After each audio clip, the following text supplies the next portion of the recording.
Hello सांग मैंने welcome to my YouTube channel. आज मुझे आपण मन शिखेबी पान कार्ड केमिति ऑनलाइन अप्लाई करेंगे निज घरे बसी। चलतु स्टार्ट करिया। सेथिपाई आपनकर मोबाइल फोन हो किमा कंप्यूटर हो जेकोनसे गोटे ब्राउजर रे जाई सर्च करंतु NSDL लिखि सर्च कला परे आपनकर सामने रे जो प्रथम लिंक टी शो करूचे आपण तारी ऊपर क्लिक करंतु। जेमिति आपण सेथिरे क्लिक करिवे आपण NSDL वेबसाइट रे गोटे पेज को आसी जिवे जो पेज टी होची ऑनलाइन पैन एप्लीकेशन। तेबे वेबसाइट रे पेज रे लिंक टी मोबाइल को वीडियो डिस्क्रिप्शन में दे दीची आपण सेठु भी चैनल डायरेक्ट वेबसाइट को आसी परिबे। एठा को आसीला परे एठी आपण प्रथमे अप्लाई ऑनलाइन सेक्शन रे आपनकर एप्लीकेशन टाइप गण आपण चूज करंतु। तेबे एठरे हमें जेतु इंडियन सिटीजन सेति पई एठरे हमें new PAN Indian citizen form 49 A को सिलेक्ट करिबा। तापरे कैटेगरी कोन चूज करिया पई पड़िबो। तबे एठरे आपनकर इंडिविजुअल पैन कार्ड पई आवेदन करूचंती कि एसोसिएशन कि आउ कोन सेइटा आपण एठरे चूज करिवे। जेहेतु आमे इंडिविजुअल वा निजर पैन कार्ड पई आवेदन करिया पई चाहुचे सेति पई सेइटा को आमे सिलेक्ट करिबा। तापरे एप्लिकेंट इन्फॉर्मेशन सेक्शन रे एठरे आपनकर टाइटल चूज करंतु स्त्री श्रीमती कुमारी जहा भी आपनकर हेतिबो सेइटा आपण चूज करिवे। तापरे एठरे प्रथमे आपनकर लास्ट नेम बा सरनेम दियंतु जेमिति कि महापात्र जेना दास जहा भी आपनकर टाइटल हेतिबो सेइटा आपण देइ देबे। तापरे आपनकर फर्स्ट बा जो प्रथम नामटी सेइटा आपण एठरे टाइप करंतु। आ जदि कोनोसी मिडिल नेम थाए ताले आपण एठरे टाइप करि परिबे। तापरे रहिछि डेट ऑफ बर्थ एठरे आपनकर डेट ऑफ बर्थ दियंतु। डेट ऑफ बर्थ देइ सला परे आपनकर गोटे ईमेल आईडी दियंतु। देन आपनकर मोबाइल नंबर एठरे देइ दियंतु। मोबाइल नंबर टी देइ सला परे एठरे आपण टिक करंतु। तापरे तळे आपण के एमिति गोटे कैप्चा कोड शो करथिबो सेटा आपण एठी टाइप करंतु। टाइप करि सला परे आपण सिंपली सबमिट ऊपर क्लिक कर दियंतु। जेमिति आपण सबमिट ऊपर क्लिक करूसंती एठरे आपनकर गोटे टोकन नंबर जनरेट हेजिबो। एही टोकन नंबर टी आपण लेखि नियंतु किबा कॉपी करि नियंतु। तबे रजिस्ट्रेशन कला परे आपनकर जो टोकन नंबर टी जनरेट हैला यार वैलिडिटी रहिछि मात्र 30 दिन। 30 दिन भितरे आपनको एठरे पैन कार्ड पई आवेदन करिया पई पड़िबो। तबे आमे 30 दिन अपेक्षा न करी एबे ही पैन कार्ड पई आवेदन करिबा। सेथि पई एठरे आपण continue with pan application form ऊपर क्लिक कर दियंतु। जेमिति आपण कंटिन्यू ऊपर क्लिक करिवे एठरे आपण लॉगिन हे जिवे एवं आपनकर से न्यू पैन एप्लीकेशन फॉर्म टी ओपन हे जिवो। एठरे आपण प्रथमे देखंतु आपण केमिति पैन कार्ड पई आवेदन करिया पई चाहुचंती सेटा आपण सिलेक्ट करिवे। जदि आपण एठरे submit digitally through e KYC and e sign ऊपर क्लिक करे आपण पैन कार्ड पई आवेदन करूचंती ताले आपण एठरे फोटो एवं सिग्नेचर अपलोड करि परिबे नाही। देन जदि आपण submit scan image through e sign ऊपर क्लिक करूचंती ताले एठरे आपणकर फोटो एवं सिग्नेचर टिक आपण अपलोड करि परिबे। एहा छडा जदि आपण फॉरवर्ड एप्लीकेशन डॉक्यूमेंट्स फिजिकल ऊपर क्लिक करूचंती ताले आपणकर पैन एप्लीकेशन एवं समस्त डॉक्यूमेंट नै आपणको फिजिकली पैन ऑफिस रे नै डिपॉजिट करिया पई पड़िबो। तो जेहेतु आज हमें फोटो एवं सिग्नेचर को अपलोड करिया में नुआ पैन कार्ड पई आवेदन करिया पई चाहुचे सेथि पई एठरे हमें submit scan image through e sign ऊपर क्लिक करिबा। तापरे तळको आसंतु एठी आपनको से पचारुछि कि आपनकर फिजिकल पैन कार्ड रो कोनोसी आवश्यकता रहिछि कि। जेहेतु हमर फिजिकल पैन कार्ड बा पीवीसी पैन कार्ड टिको हमें घर को मगेया पई चाहुचे सेथि पई एठरे हमें यस रहया पई दबा। फिजिकल मोड रे पैन कार्ड टिको मगेया पई केते टका चार्जेस लागुछि सेटा आपण एठरे देखिया पई पाउथबे 107 टका। जदि आपनकर फिजिकल पैन कार्ड टी आवश्यकता नाही आपण जदि नो ऊपर सिलेक्ट करूचंती ताले आपनको 72 टका चार्जेस दवा पई पड़िबो जोथरे कि आपनकर ई पैन कार्ड टी आपण पीडीएफ फॉर्मेट रे पाइबे। तेणु येस रे रहया पई देले आपनकर से पीवीसी पैन कार्ड टी घर को आसीबो। त हम एठरे येस रहया पई दबा। तापरे आधार कार्ड रे दे जायथिबा नंबर रो शेष 4टी नंबर आपण एठरे दे दियंतु। देन नेम एज पर आधार जगह रे आधार कार्ड रे जेमिति आपनकर नामटी अछि सेमिति आपनकर नामटी एठरे टाइप करंतु। जदि आधार कार्ड रे आपनकर किछि भी भूल रहिछि ताले सेटा आपण प्रथमे करेक्शन करि नियंतु। तापरे जे आपण पैन कार्ड पई आवेदन करंतु। नाम दे सला परे एठी आपनकर last name first name middle name एवं एप्लीकेंट रो पूरा नाम सहित आपनकर डेट ऑफ बर्थ एठारे शो करथिबो। तापरे आपनकर जेंडर टी मेल की फीमेल की ट्रांसजेंडर सेटा आपण एठारे चूज करंतु। ते सब दे सला परे आपण तळको आसंतु। जदि आपनकर अन्य कोनोसी नाम थाए ताले एठारे आपण यस करि देइ परिबे। तमे नो रहया पे दबा। तापर रहिछि डिटेल्स ऑफ पेरेंट्स। जदि एठारे कांकर सिंगल पेरेंट्स बा केवल मां को नाम दवा पई चाहुथिले एठारे यस करि से देइ परिबे।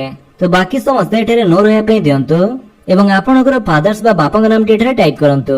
सेमिति बापांकर प्रथमे लास्ट नेम टी आपन एठारे दवा पई पड़िबो बा सरनेम टी आपन देइ दियंतु। तापर फादर फर्स्ट नेम जगह रे आपनको बापांकर फर्स्ट नेम टी दियंतु। जदि तांकर कोनोसी मिडिल नेम थाए ताले आपन एठारे मिडिल नेम भी देइ परिबे। तापर सेमिति मदर्स नेम जगह आपनकर मां को नामटी टाइप करि परिबे। मदर्स नेमटी ऑप्शनल रहिछि नदेले भी चलिबो। तापर आपनकर पैन कार्ड रे फादर्स बा बापा का नामटी प्रिंट चाहउछन्ति कि मां को नाम सेटा आपण एठारु सिलेक्ट करिवे। तो हम एठारे फादर्स नेम रहया पय दबा। देन तापर आपण नेक्स्ट ऊपर क्लिक कर दियंतु। जेमिति आपण नेक्स्ट ऊपर क्लिक करछन्ति नेक्स्ट स्टेप रे आपनको पर्सनल डिटेल्स दवा पय पड़िबो। एठारे प्रथमे सोर्स ऑफ इनकम रे आपनकर इनकम सोर्स कोन सेटा आपण सिलेक्ट करंतु। आपण जदि चाकरी करछन्ति एवं सैलरी पाउछन्ति तले एठारे आपण सैलरी को सिलेक्ट करि परिबे। किंबा जदि कोनोसी बिजनेस थाए तले एठी आपण क्लिक करी आपनकर कोन बिजनेस सेटा आपण एठारे चूज करि परिबे। तो जेहेतु मु जहां करे अप्लाई करूछि तांकर कोनोसी इनकम नाही से जण स्टूडेंट सेति एठारे नो इनकम ऊपर क्लिक करिबा। तापरे आपनकर कम्युनिकेशन एड्रेस टी आपनकर एठारे पचरा जाउछि। आपण एठारे ऑफिस एड्रेस दवा पई चाहुचंती कि आपनकर रेसिडेंस बा आपनकर घर एड्रेस दवा पई चाहुचंती सेटा आपण एठारे चूज करिवे। तो जेहेतु हमर घर को हमर पैन कार्ड को मगेया पई चाहुचे सेति पई एठारे हम रेसिडेंस को सिलेक्ट करिवा। तापरे एठी आपण तळक आसंतु। तेबे एठारे हम जो सब डिटेल्स देले से सब हमको सेव करिया पई कहूची। तो हम सिंपली ओके करी एठारे हम सेव करिनबा। एप्लीकेशन रो ऊपर आपनको एमिति सेव ड्राफ्ट रो ऑप्शन टी शो करथिबो।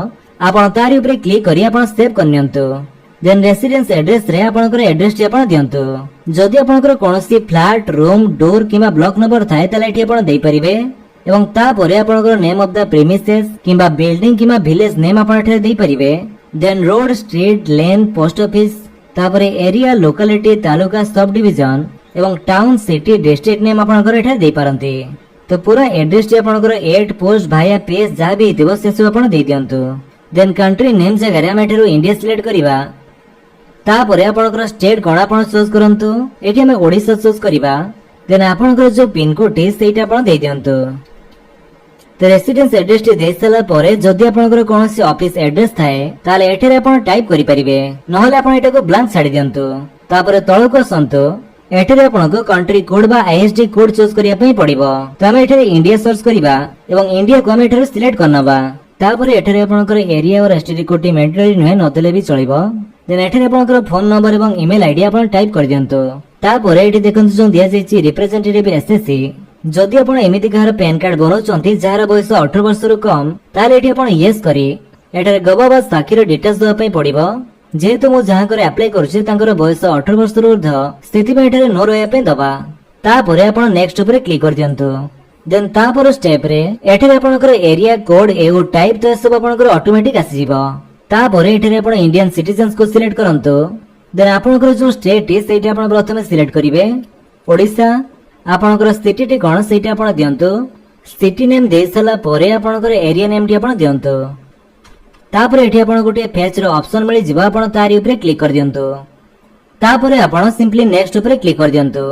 नेक्स्ट स्टेप रे प्रथमे आइडेंटिटी प्रूफ पई आपण को डॉक्यूमेंट दवा पई चाहउचंती सेटा आपण एठार सिलेक्ट करिवे। एठार आपण चाहिले driving licence passport ration card Aadhaar card ते एमिति बहुत सारे डॉक्यूमेंट दे जायछि। ते सब डॉक्यूमेंट भितरु जे कोनोसी गोटे डॉक्यूमेंट आपण चूज करि परिबे। तो हम एठार आधार कार्ड को सिलेक्ट करिवा। तापरे प्रूफ ऑफ एड्रेस पई आपण को डॉक्यूमेंट दवा पई चाहउचंती सेटा आपण चूज करिवे। सेमिति आपण चाहिले ड्राइविंग लाइसेंस पासपोर्ट आधार कार्ड तो एमिति बहुत सारे डॉक्यूमेंट रहिछि आपण जो डॉक्यूमेंट इच्छा देई दियंतु। तो एड्रेस प्रूफ रे भी हम आधार कार्ड दवा पई चाहउचे सेटो हम सिलेक्ट करिवा। तापर सेमिति proof of date of birth रे आपनकर को डॉक्यूमेंट दवा पई चाहउचंती डेट ऑफ बर्थ प्रूफ पई सेटा आपण सिलेक्ट करंतु। एठारे भी हम से आधार कार्ड को सिलेक्ट करिवा। तो जदि आपनकर आधार कार्ड रे डेट ऑफ बर्थ एड्रेस एवं आपनकर आइडेंटिटी सठिक अछि ताले आपण समस्त डॉक्यूमेंट जगह रे आधार कार्ड को सिलेक्ट करि परिबे। तापर डिक्लेरेशन रे एठारे आपनकर नाम टी शो करथिबो। तापर आपण सिलेक्ट ऊपर क्लिक करंतु। एठारे जदि आपण कोनोसी माइनर पई पैन कार्ड आवेदन करूचंती जांकर बयस 18 वर्ष रु कम ताले आपण रिप्रेजेंटेटिव एसएस ऊपर क्लिक करि परंती। ते एठारे हम हिमसेल्फ बा हरसेल्फ ऊपर क्लिक करिवा। तापर प्लेस नेम जगह रे आपनकर एरिया बा डिस्ट्रिक्ट नेम टी आपण देई परंती एवं डेट टी आपण एठारे शो करथिबो। तापर तळको आसंतु। एबे आपनको एठारे आपनकर फोटो एवं सिग्नेचर अपलोड करिया पई पड़िबो।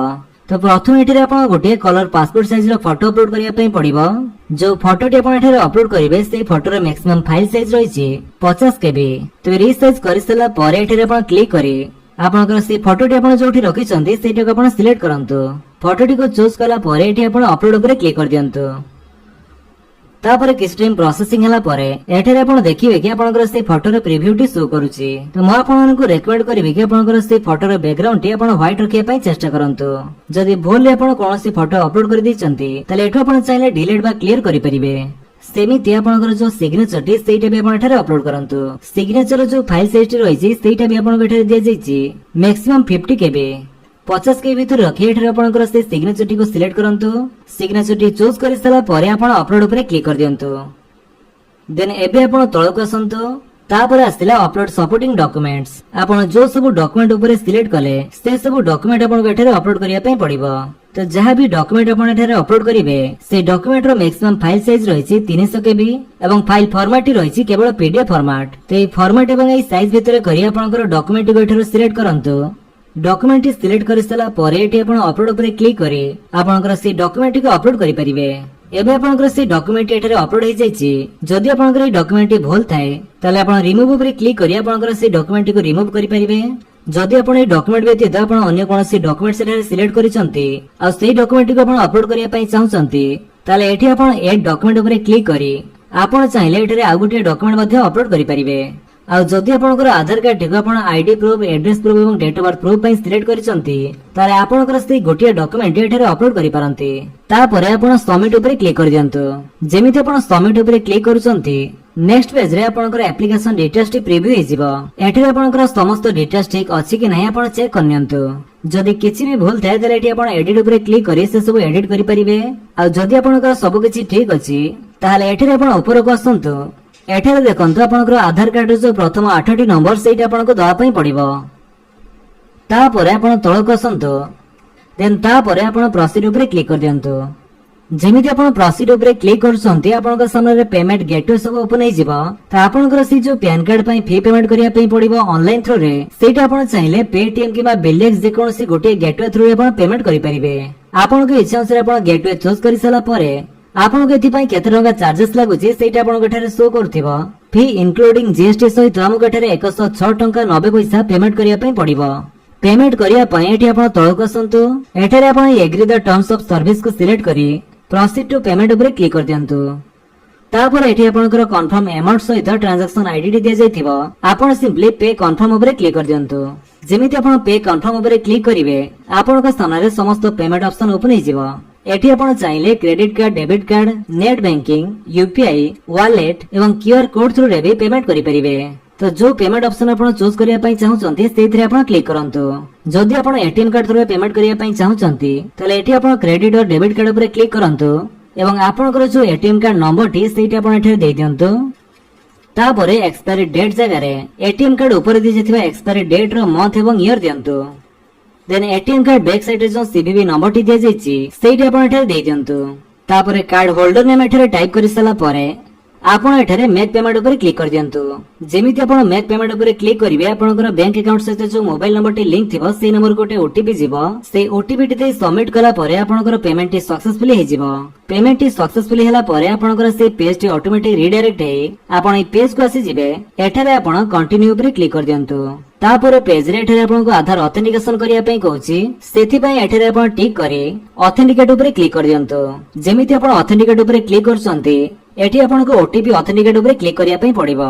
देन नेक्स्ट एबे आपनकर आधार कार्ड सहित लिंक थिबा मोबाइल नंबर को गोटे ओटीपी जिवो। से ओटीपी टी आपण एठारे देइ दियंतु।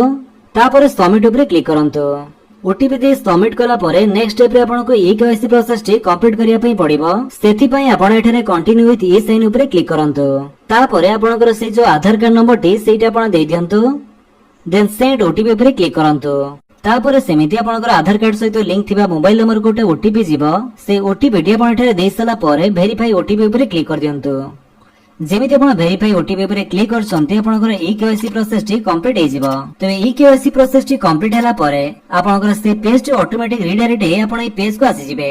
एठी आपण गोटी एक्नॉलेजमेंट स्लिप टी शो करथिबो जोटा कि आपनकर गोटी पासवर्ड प्रोटेक्टेड थिबो। तो पासवर्ड टी होची आपनकर डेट ऑफ बर्थ बिना सिंबल रे आपनकर पासवर्ड टी एठारे देइ सला परे ओके ऊपर क्लिक करंतु। तापरे आपनकर से एक्नॉलेजमेंट स्लिप टी एठारे देखिया पई पाउथबे। एठी आपण चाहिले सेव एज पीडीएफ करी आपनकर ए स्लिप टी को आपनकर पाखर रखि परंती। ए एक्नॉलेजमेंट स्लिप रे आपनकर एप्लीकेशन नंबर टी थिबो जोटा कि आपनकर परे आवश्यक पड़ी पारे। तो एबे आपनकर पैन कार्ड अप्लाई रो पूरा प्रोसेस कंप्लीट हे सारिछि। आवेदन कला परे आपनको कोनोसी डॉक्यूमेंट कोठी भी जमा करिया पई पड़िबो नाही। एटा होची पूरा ऑनलाइन प्रोसेस। तो गवर्नमेंट द्वारा आपनकर डिटेल्स वेरीफाई हला परे 15 दिन भितरे आपनकर पैन कार्ड टी आपनकर एड्रेस रे पहुंची जिवो। କିନ୍ତୁ ତା ପୂର୍ବରୁ ଆପଣଙ୍କର ପ୍ୟାନ ନମ୍ବରଟି ଜେନେରେଟ ହେଇଯିବ ଏବଂ ମୋବାଇଲ ନମ୍ବର କିମ୍ବା ଇମେଲ ଆଇଡି ମାଧ୍ୟମରେ ଆପଣଙ୍କୁ ନୋଟିଫିକେସନ ଦ୍ୱାରା ଜଣାଇ ଦିଆଯିବ ଏବଂ ତାପରେ ଆପଣ ଚାହିଁଲେ ଆପଣଙ୍କର ଫିଜିକାଲ ପ୍ୟାନ କାର୍ଡଟି ଆସିବା ପୂର୍ବରୁ ଆପଣ ଅନଲାଇନ ରୁ ଇ ପ୍ୟାନ କୁ ଡାଉନଲୋଡ କରିପାରିବେ। ତ ଏମିତି ପ୍ରୋସେସ ରେ ଆପଣ ଘରେ ବସି ଅନଲାଇନ ମାଧ୍ୟମରେ ଆପଣଙ୍କର ପ୍ୟାନ କାର୍ଡ ପାଇଁ ଆବେଦନ କରିପାରିବେ। ଯଦି ଆପଣ ଭିଡିଓଟି ଭଲ ଲାଗିଛି ତାହେଲେ ଆପଣ ଭିଡିଓକୁ ଲାଇକ୍ କରିଦିଅନ୍ତୁ, ଆପଣଙ୍କ ସାଙ୍ଗମାନଙ୍କ ଭିତରେ ସେୟାର କରି ଜଣାନ୍ତୁ ଆଉ ଯଦି ଆପଣ ଆମ ଚ୍ୟାନେଲରେ ନୂଆ ଚ୍ୟାନେଲକୁ ସବସ୍କ୍ରାଇବ କରି ବେଲ୍ ଆଇକନ ଦବାଇ ଅଲ୍ ନୋଟିଫିକେସନ କରିଦିଅନ୍ତୁ ତାକି ଯେତେବେଳେ ଭିଡିଓ ଆପଣ ଦେଖିପାରିବେ। Thank you for watching.